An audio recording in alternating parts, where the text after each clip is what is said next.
With the NHL playoffs just one day away, picking this year's champion is anybody's guess. So today we're going to give you our predictions for round one of the NHL's Western Conference. Hey everybody, welcome into Clearing the Benches, your one-stop shop for all things hockey. If you go ahead and hit your subscribe button right now, you'll be sure to be in on all of our future videos. Well, this year's playoffs got some really great matchups in the early going, and there's going to be some really good teams going out very early. So one of those teams that I think is going to be going out early is the Winnipeg Jets. I think that St. Louis is going to take them out, and I think it's going to happen in 6 games. Here's the reasons why. First off, goaltending. That's right. I know Connor Hellebuyck is awesome during the regular season, but not so much the last 2 playoffs. Hellebuyck is 18-27 in the playoffs, including 2-8 in his last 2. He's kind of like the Clayton Kershaw of hockey. He's awesome and unbeatable during the regular season, and then he can turn abysmal in the playoffs. And also, I know that Binnington's only 20-20 in his playoff career, but he had the big 4 Nations tournament, and I think he's using that to slingshot into the playoffs. So again, I think goaltending is going to be the big reason why St. Louis takes out Winnipeg. Another reason why is because Jim Montgomery is now behind the bench in St. Louis, and since he took over, they are 35-18-7. I think his style of coaching is just really meant for the playoffs. He really has a team that plays defensive shutdown. They're really paying a lot of attention to the back check. They're not really getting blown out in a lot of games. They're close. It's playoff type games when they're playing during the regular season. And then finally, I'm going to say grit. I know that Winnipeg's got a big, heavy team and they can slow you down, but I'm going to give a slight edge to St. Louis. You got guys like Robert Thomas, Shen, Parayko. Neighbors plays a heavy game. And when you look at some of the bigger scorers up front, you got guys like Connor and Scheifele. Scheifele's more of a physical player, but not so much for Connor. And then you got, guys like Tanev, and now you got Morgan Barron. He throws the body a lot as well. But I am going to give just a slight edge to St. Louis, and for that reason, I've got them taking out the Winnipeg Jets in 6 games. Next up, Dallas and Colorado, the Mikko Rantanen series. I have got the Dallas Stars winning in 7 games in this series. First of all, hopefully Gabe Landeskog and Miro Heiskanen are able to play in this series. If so, that would just elevate just the joy for both of these teams' fan bases. Seeing these guys on the ice would really do a lot, I would say, for the team's moxie. It's also going to be Rantanen versus McKinnon. And I'm going to give a slight edge to Rantanen, only because I think going back and playing against Colorado, he's got something to prove. It's his old team, and Rantanen does very well in the playoffs, 101 points in just 81 games. Now, McKinnon is also awesome in the playoffs, 114 points in just 88 playoff games. So I think it's really going to come down to these 2 guys are going to be the deciding factor to see who wins that series. And in just my opinion, I think it's going to be Rantanen. Second, we've got the coaching. And as good as Jared Bednar is, he's won a Stanley Cup. He is only 49-32 in the playoffs. I thought his record would be a little bit better than that. Pete DeBear, 88-73. However, if this goes to a Game 7, he is 8-0 as a coach in Game 7 in the playoffs. So that'll be a real interesting factor if that comes into play. And then finally, again, I've got goaltending. Mackenzie Blackwood has no playoff experience. Jake Ottinger, he's only 23-22 in the playoffs, but he's got a 2.46 GAA and a 914 save percentage in the playoffs.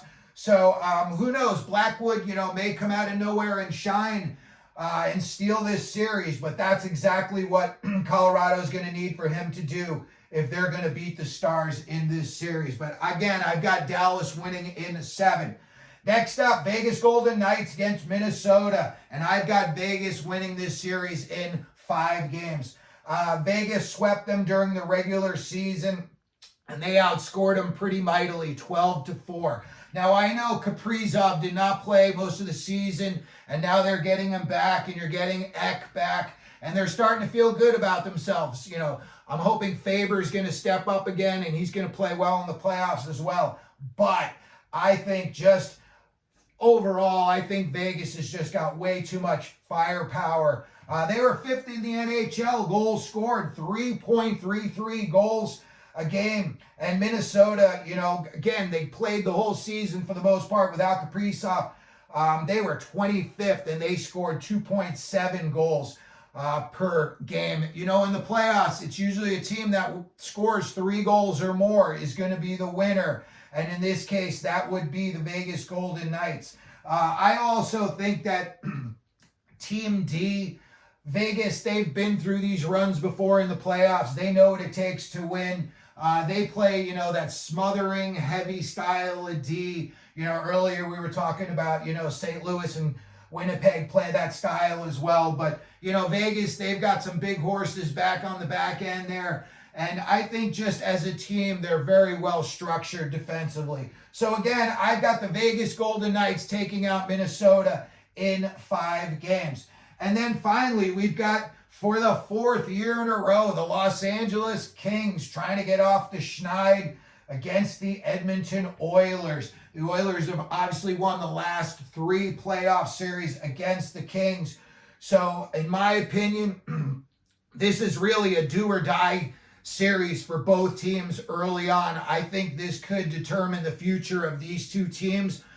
Just, you know, especially if one team were to get blown out, I think the offseason, you could see a lot of changes on either one of these 2 teams.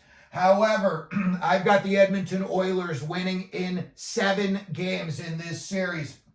And that is because I think the Edmonton Oilers, with this lineup, have to win the cup. To me, it's must-win cup mode for them. There is no second place. There is no finishing 1 goal behind Florida like they did last year.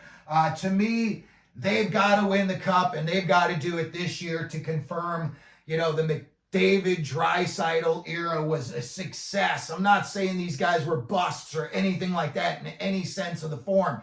But you got to win championships to really, you know, make the name for yourself. You know, Jack Eichel, you know, he won that championship, and that's put him in the upper echelon now when you're talking about guys and how good they are in the NHL. I just think that for the amount of time that Draisaitl and McDavid have been together and you haven't gotten a cup yet, if they were, especially to get knocked out in the first round here, I think you could see some changes coming in the offseason.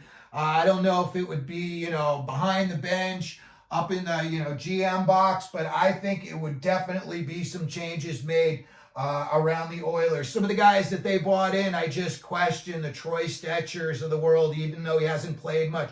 Josh Brown, they had bought in. I just see some of those guys, and I just say that's not a team defense that's going to win a Stanley Cup with those guys on it. Next up, my question is, can a 34-year-old Darcy Kuemper hold off the Oilers when they're going to be buzzing around the net?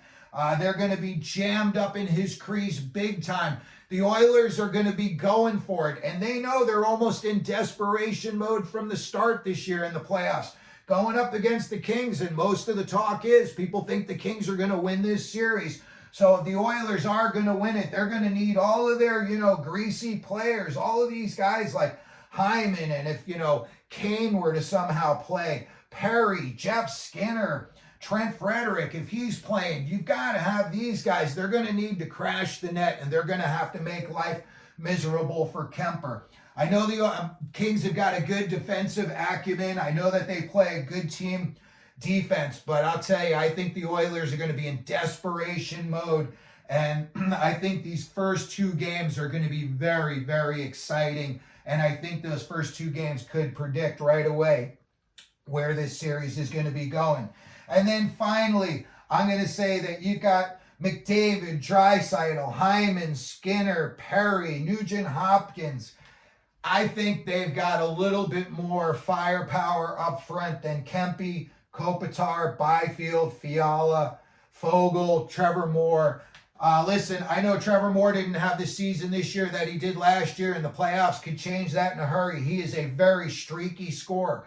So if they're going to win this series somehow, the Kings are definitely going to need this scoring to be coming from Moore, Fogle, Byfield. He's been putting up highlight reel goals for like the last 2 weeks now. Fiala's had a good season. Kopitar's always strong. Kempe's always strong. But as good as those guys are, I don't think that they're as good as what Edmonton's bringing. I think it's going to be very close. I think it's going to be a lot of back and forth, but I think the Oilers are going to take this series in 7 games. So that's going to do it for today. That's going to do it for the Western Conference Round 1 predictions and reasons why we think that they're going to win. Let me know what you think down in the comments section. If you agree, disagree, give me some reasons why you think the teams you pick are going to win. So if you could, please don't forget, hit your subscribe button. And as we always do here at Clearing the Benches, let them know you're out there.